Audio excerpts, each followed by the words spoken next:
Episode 21, Descent into Silence.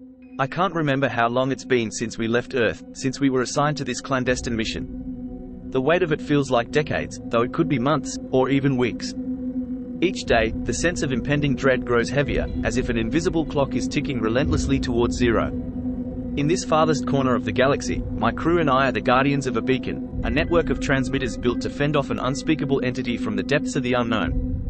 It's something so terrifying that the government kept it a secret from the world, and only a chosen few know of its existence. Yesterday, one of our crew, Private Watkins, displayed unusual behavior, speaking in garbled words, and his eyes. I will never forget the way his eyes went from human to a disturbing void in mere moments. We sedated him and locked him in the med bay, but it wasn't enough. Somehow, he broke free and in his madness, turned on us. The terror we felt was palpable, but what came next was even worse. He emitted a high-frequency signal, something beyond our understanding. This wasn't a part of our training, this wasn't something we had signed up for. With each passing moment, Watkins transformed further, and it wasn't just a transformation of the body, but of the mind too. It was as if something was overriding him, imposing its own will and control.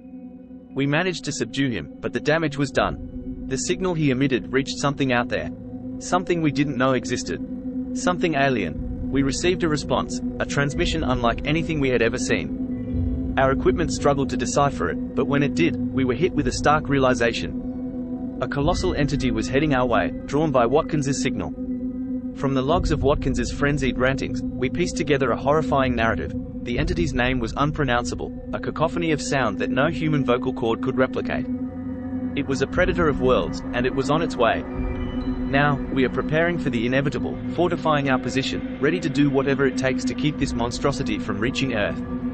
We are, however, only human. We have our limits, and the entity that is approaching us does not. The beacon has gone dark, and we wait in silence, hoping that the absence of signals will be enough to deter the monstrous entity. But the darkness is a double-edged sword. It's our only hope against the creature, yet it's a reminder of our isolation. In this grim situation, my only solace is in the hope that someone will receive this message and pass it on to General Carter. I'm broadcasting this from the farthest reach of our universe, into the seemingly infinite void, with the faint hope that it reaches Earth. Please, if you're reading this, do not ignore it. Contact General Carter and tell him to prepare for the worst.